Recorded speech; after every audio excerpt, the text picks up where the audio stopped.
Legebiltzarrean Kortajarena Andrea, egunon. Egunon. Bueno, argitak garbi utzi du Santanok, ezta? Zein formula ari diren aztertzen edo baliatu nahian ikuspegi judizialetik batez ere abiadura handiko trenaren inguruan alde bateko edo beste egiteko, aldi baterako lurjabetze horiek aipatzen zituen. Zer iruditzen zaizu hori? Iruditzen zait beste kapitulo bat.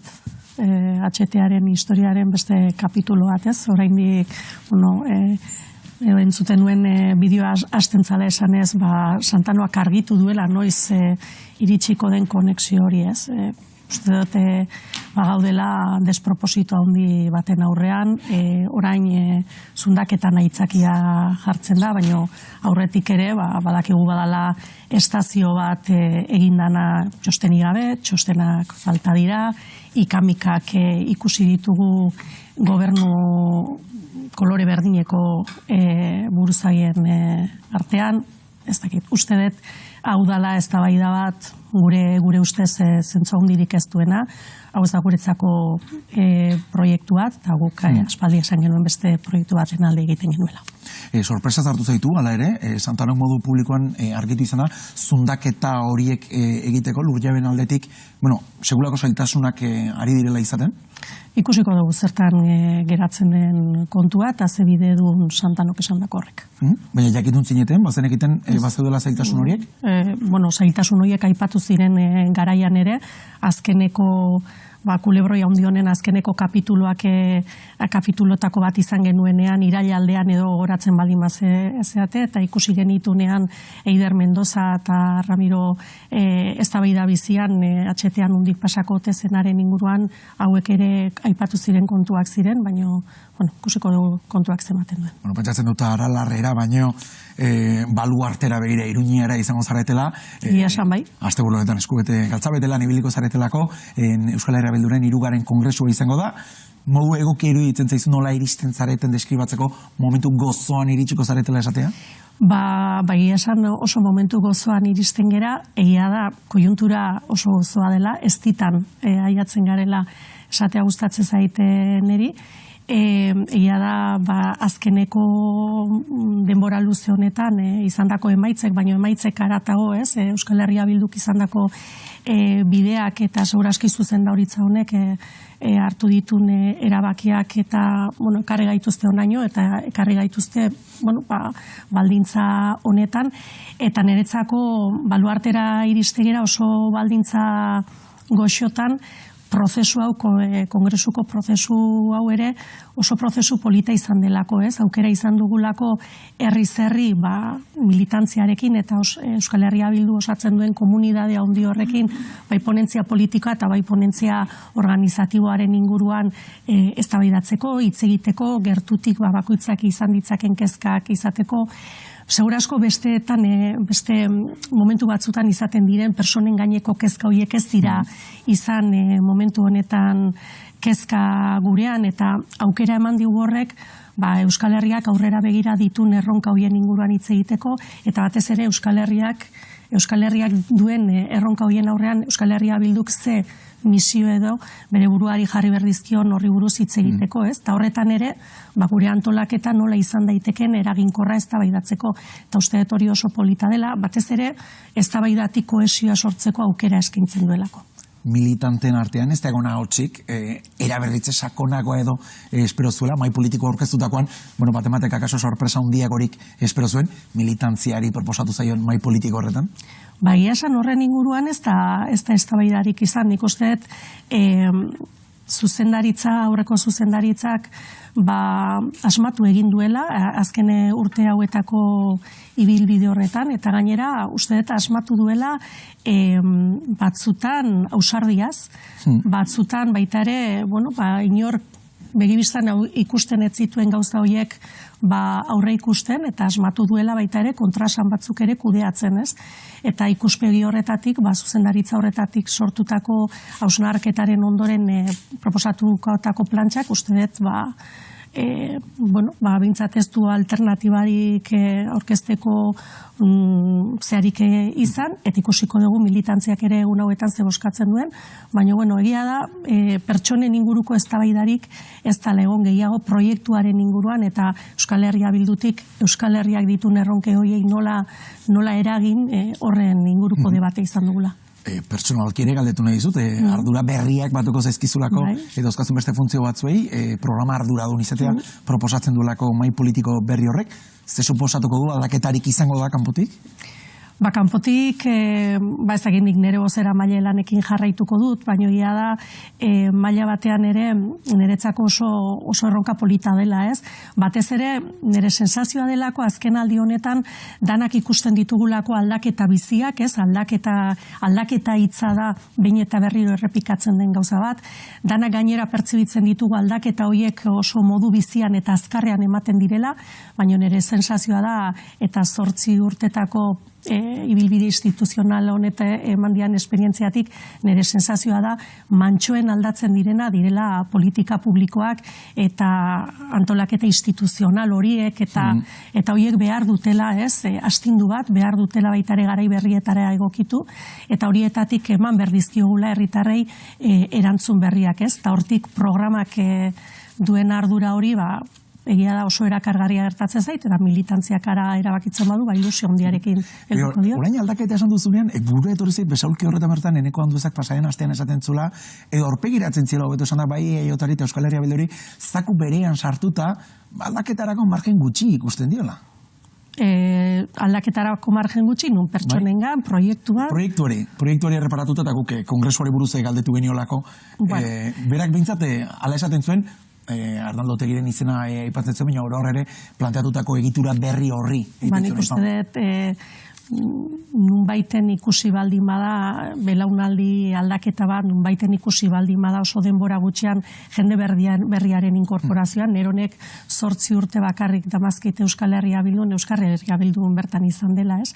Eta gainera, hori pertsonei dagokionez, pertsona asko eta asko bildu direla Euskal Herria Bildura azken urtetan, oso ibilbide desberdinetatik datozen personak direla, nolabait gure proiektora etorri direnak, eta proiektu horretatik nolabait ez, bere honena emateko prest agertu direnak, eta uste dut hori aurpegietan ere oso nabarmena dela, eta uste dut hori ere ikusi dela proiektu politikoan, zerbaitetan asmatu badu Euskal Herria Bilduk azken aldi eta denbora luze honetan izan du da, uste dut konektatzeko gaitasun horretan, ez? Herritarrek dituzten kezka horien aurrean, gertutasunetik erantzunak artikulatzeko horretan, beraz, ez dut konpartitzen handu ezak esan dakoa. Aste honetan, osoko bilkura eta kontrol saioak bueltan. Bazen garaia. Bai, guri ere luze xamar hintzego, eduki ere ematen digutelako goizean aztertu alizateko. Euskal Herria Bilduk pilpilian dagoen gaietako bat eramango du, Jaurlaritzak esku artean daukan plan industrial horri buruz, industria politikak eztabaidatu nahi dituzulako. Bereziki egoera komplikatuan? Nik uste dut bereziki egoera komplikatua dela, eta seguraski komplikatu daitekenaren zantzuak ditugulako komplikatuagoa den egoera bada, ez?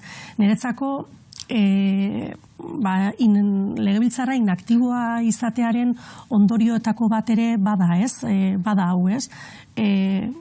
Hilabete luze damakigu ez bakarrik Guardianen, baina baita ere beste enpresa batzutan arazoak ari direla entzuten eta ikusten eta hango langileekin eta hitz egiten, eta ikusten duguna da ez dugula espaziorik horriei buruz hitz egiteko eta hitz egin beharra dago, ez? Ikusi duguna da, momentu honetan, Europari gertatzen zaion bezala, ez? Jaurlaritza ikusten dugu nolabait bankiloan ze gertatuko denaren esperoan, ez? Eta orain jakin dugu, Jaurlaritzak externalizatu egin duela estrategia enpresa industria estrategia hori externalizatu duela, eta segurunik, naizta Pralaes lehendakaria izan duden industriaz hitz egiten Europan zehar, guk maiatza ekaina arte ez dugu estrategiarik izango, ez? Eta uste dut horrek jartzen gaitula posizio delikatu batean, ez? Uste dut batzutan kanpora ateratzea eta munduan zehar ze gertatzen ari den ikustea ondo dagoela, munduan zehar hemen gaudela esatea ere ondo dagoela, baino ikusten ari garenean Europak ez dakala industriari dagokionean bide horri argirik eta ez dakit ez, fede guztia jartzea Europaren industrializazio horretan ez dakit gehiegitxo ez otedan. Guk uste dugu hemen baditugula gaitasunak, baditugula potentzialidadeak eta herri honek gainera horrela erakutsi du orain baino lehenago, bizi dugun egoerari heltzeko, ze gertatzen ari den analizatzeko, baino ez enpresak konkretu batzuetan gertatzen ari den erantzun emanez, baizik eta ze gertatzen ari den, hemen barruko edo atzeragoko mugimendu bat ematen ari den aztertzea eta pixkat analizatzea guk zer egin dezakegun, eta uste dut jaurlaritzari dagokiola baita ere, nolabait artikulatzea hemen dagoen inteligentzia, gaitasuna eta jakintza guzti hori politika industrial berri baten mesedetan, ez? Eta horren lidergoa hartu behar du. Eta jaurlaritza gainera kasu honetan badu bere alde gauza oso interesante bat, eta baduela aurrean oposizio bat prest dagoela prozeso olako erronka handien aurrean dituen ardurak hartzeko. Eta gainera aurrean duen oposizio hori Euskal Herria Bilduren kasuan adibidez, udal askotan agintan dagoen zera da, alderdia, koalizioa da, eta guk ere badugu eragiteko gaitasuna zentzu horretan urte. Eta uste hori ere ez dela ohikoa izaten, ez? Oposizioan dagoen alderdia preste egotea, egon daitezkeen erronka horien artean ardurak ere konpartitzeko, eta hori ere baliatu beharko luke. Eta zentzu horretan, iruditzen zaigu, hilabete luze honetan, Europara joateko aukera ondan bitartean, aukera ere egon beharko zela oposizioarekin hitz egiteko eta gertatzen ari denaren inguruan hausnarketa bat egiteko. Imaginatzen dut herritar asko penditengo direla ostegunetan lan harremanetarako kontseiluan ze eztabaidatuko den, nola eztabaidatuko den, gutxitan ikusten dugun batasun sindikal horrek erregistratutako gutxiengo soldataren inguruko hausnarketa, Euskal Errealitate sozioekonomikora hurbildu beharko litzatekena. Jaurlaritzak zalantzak argitu zituen, ia lan harremanetarako kontseiluak behartzuen izan hori eztabaidatzeko plaza. Badakizu hau izan duzela, aurrekontuen negoziaketan, leporatu zitzegun kontuetako bat, bai? Ea hori zen espazioa, edo jaurlaritzak planteatzen zuena elkarrizketa mailak izan bertzuela. Kontua da, guk hau ere komentatu genuen bai pribatuan eta bai publikoki ez, baina akordio interprofesionalak regulatzen direla langileen estatutuan, eta langileen estatutuak esaten duela nola regulatu behar diren hoiek eta nola artikulatzen diren akordio hoiek. Eta esaten dana da, deitzen dela mahai bat, nun egon behar dena da gehiengo legitimatuak, nun egon behar diren legitimatua dauden agenteak, eta egon behar diren gehiengoak. Eta adibidez jartzea, lege bat ezin da aprobatu udal batean, izan behar da, legebiltzarrean. Akordio interprofesional bat, adostu behar da, gehiengo horiek artikulatzen diren espazio horretan, kasu honetan, lanerako espazio horretan. Hori izan duzen aitzaki bat, aurrekontuen negoziaketa horretan, akordio batera ez iristeko jarri zena, baina nik uste dut momentu honek erakusten duela, ze importantea den momentu horretan aldarrikatzen genuena, eta zan, akordio politiko bat, gure errealitatera egokitutako gutxiengo soldata bat ezarri alizateko akordio politiko batek izugarrizko bulkada emango liokelako SMI propio horren aldarrikapen horri, ez? Gure asko egongo dira horre tirabirak prozesu horretan, eta bulkada politiko hori ezinbesteko hartatzen. Itxura guztien arabera, kopuruan bertan korapilatuko den debatea izango delako? Izan daiteke hor korapilatzea, baina egon daitezke referentzia batzuk, eta nik uste dut hor egin behar dela alegina ere, adostasunetara iristeko. Horrelako prozesuak beti dira komplikatuak. Goan baldin badakazute, Rajoyen lan erreforma eman zenean ere, eta bertako konbenio kolektiboak bertan bera ustea planteatzen zuenean Alderdi Popularrak, hemen, beste akordio interprofesional bat egondu zen, bertako akordio konbenio horiek blindatu ahal izateko, eta hor ere zailtasun handiak izan ziren garaian, eta hortan bulkada politikoa, alderdien bulkada politikoa eta legebiltzarraren bulkada politikoa ezinbesteko izan ziren hori blindatu ahal izateko. Mira, lan balditzei lotuta, gaur ministroen kontseiluak argi berdea emango dio baita ere lan jardunaren murrizketa horri. Euskadin ez du izango intzidentzia handia, egia da sektore zaurgarri batzoi eragingo diela, Baina ez du izan intzidentzia handia, eta horrek agerian erakutsi du, bueno, horretik negoziatutako horretik bat horrela zerbait, ez da, dagoeneko sektore askotan, sektore askotan 35 orduko lan astea daudelako. Urratxot gehiago ematearen aldekoa izango zinateke, ez da bai da hori planteatuko zenuke? Ez da bai da hori mai gainean dago, legebiltzarrean aurreko legealdian ere badagoena, baina nik uste aratago honek erakusten duena da, ze importantea den errealitateak, gure errealitatera egokitutako erabakiak hartzeko gaitasuna edukitzea. Hain jatekoarekin nahi lotuta dauden erabaki hauek, gure bizitza erabat baldintzatzen duten erabaki hauek, guk hemen, gure baldintzen eta gure gaitasunen arabera hartu beharko genituzke eta hori da. Beste testu inguru batean datorre eta beste ibilbide bat izango lukeze, aurreko legealdian egia da, apenas emantzula pausorik, ez da, etzelako, ez da bai da berak etzelako manfruitu handik. Bueno, etza egun bidea hundirik egin, egia esan patronalak ere horren kontrako jarrera argi bat erakutsi helzuelako, eta jaurlaritza momentu horretan ere, edo jaurlaritzaren alde bat, Eusko Alderdi Jeltzalearena horrekin lerrokatu zelako, ez? Baina edozein kasutan hauek badira eztabaida oso interesanteak, batez ere ulertzeko gure egunerokotasunean eta gure bizitzak goiti bera baldintzatzen duten gai hauetan, guk hemen erabaki alizateak duen garrantzia. Aste honetako osoko bilkura eramango duzuen beste gai bat, energia enpresen gaineko ezoikoko karga horrek zer eragin izango duen 2025ko aurrekontu proiektuan. Sagasti Zabala Andrea entzun genuen esaten, ez duela eraginik izango. Euskal Herria Bilduren hauan entzun dugu 77 milioi euroko talka horik ezurra dela. Bueno, guke aurrekontuetan, 2025erako aurrekontuetan, partida hori aurreikusia zegoen. Aurrekontuetan aurreikusia dago zerga horrek ekar zezaken ekarpen hori. Ez dugu guk inventatu, aurrekontuetan jasotako zerbait da. Beraz, horrek ondorio bat izango du. Alderdi Jeltzaleak kontrako bozka eman zion Madriden, eta horrek ondorio batzuk izango ditu, ze 76 milioi ez da partida txikia, eta jakin nahi dugu hori nola egokituko den, ez? Baina EAJak ezezkoa eman zion dekretu hark, etzuen jasotzen ez da ere Euskal Ogasunek kudeatuko luketenik zerga hori, ez da? Hori gainera, Euskal Herria Bildu Kongresuan, arro, zabaldutako lorpenetako bat izan zen. Gogondoko dalako Estebari gainera esaten ziola, guk ere hori adostuta geneukan, baina etzen sekula bete. Bueno, etzen bete beraien kasuan, baina egia da hori adostuta zegola, eta adostuta zegola, Kongresuan bozkatzen zen hori, energetiken irabazien gaineko zerra bozkatzen zen, baina bozkatzen zen baita ere, hori hemen kudeatzeko aukera. Beraz, bozkatzen zen nazen, kontzertatutako zerga bat. Eta horri esan zitzaion, eta horrek baditu, ondorio batzuk, eta, por cierto, iruditzen zai gainera, gutxi xamar hitz egin dela kontu horren inguruan, bestelako soinu batzuk eta beste zarata batzuk ero izan direlako egun horretako bozketen inguruan, baina horrek baditu ondorioak, eta gainera erakusten ditulako, justizia fiskalaren ikuspegitik iritzi batzuk, eta uste dut horrien inguruan ere eztabaidatzea importantea dela. Omnibusaren motor zaratatsuagatek pentsatzen dut ari zinela. Pasaren astean, Pello Txanianok esandako hitz batzuk buruz ere galdetu nahi dizut Forum Europa gainera, zoko aurkeztu zenuen Forum Europa hartan esaten zuelako.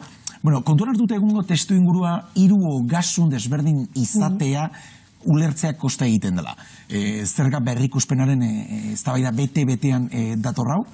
Zer esan nahi zuen zehazki eskumen hori legebiltzarraren eskusteko punto dela? Egia esan, ez du planteatu inori eskumenak kentzea, baina bai planteatzen duguna, eta uste dut, badala hemen pendiente eta hon eztabaidatako itako bat, eraginkortasunari dagokionean, eta administrazioek eta politika publikoek behar duten efizientzia horren ikuspegitik, eman behar diren eztabaida batzuk ere mai gaineratzeko planteamendu bada, ez? Eta uste dut, olako planteamenduen aurrean, nahiko reakzio biziak izaten direla, ez? Baina uste dut, gauza batzuen inguruan hausnartu egin behar dela, ze dugu antolaketa instituzional bat, orain dela 40 urtekoa, ditugu politika publiko batzuk ere, orain dela 40 urteko antolaketa horri egokitzen zaizkion pertsonak, eta uste dut, bueno, reakzioak sortu daitezke, baina hausnarketa batzuk eta batez ere administrazioaren modernizazioa eta sektore publikoaren eta politika publikoen eraginkortasunaren inguruan ere irekitzea importantea dela, lasaitasunez eta inolako pentsatu gabe hemen ez dakiz zerkintzera goazela.